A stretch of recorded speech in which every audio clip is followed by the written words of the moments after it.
বাজান, জমি বেচা এত ঋণ কইরা বিদেশে গিয়া কি হইব?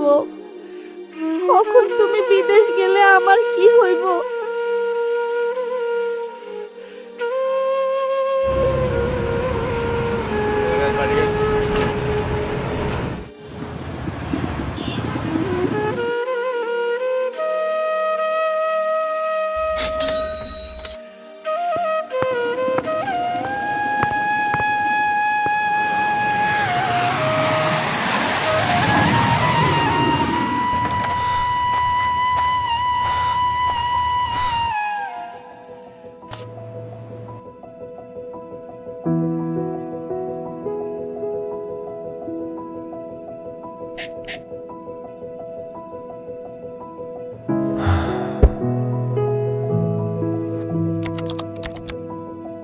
মা, শরীরটা খুব খারাপ লাগতাছে।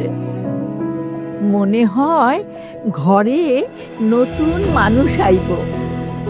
হাসপাতালে নিব কেডা? এখন চিন্তা নাই, ফোন দিলেই 5 মিনিটের মধ্যে অ্যাম্বুলেন্স আইব।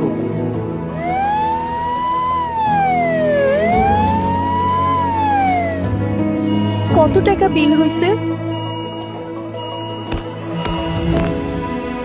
আপনার স্বামী দেশকে সমৃদ্ধ করছেন, দেশ কেন প্রবাসীদের পরিবারকে সমৃদ্ধ করবে না? সরকার আপনাদের সেবা প্রদান করছে বিনামূল্যে।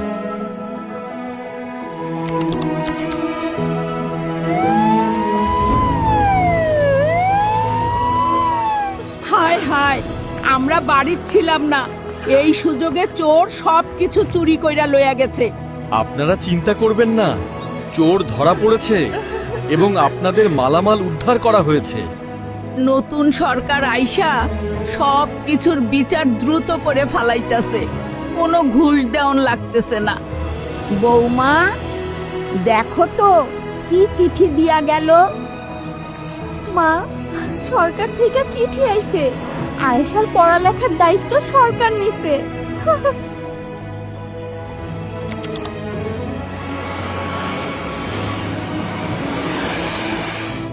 প্রবাসীদের সার্বিক সহযোগিতার জন্য আমি জেরিন আছি আপনার সাথে। কিভাবে সাহায্য করতে পারি? তোমরা কেমন আছো? আজ নিজের চোখে তোমারে দেখলাম বাবা।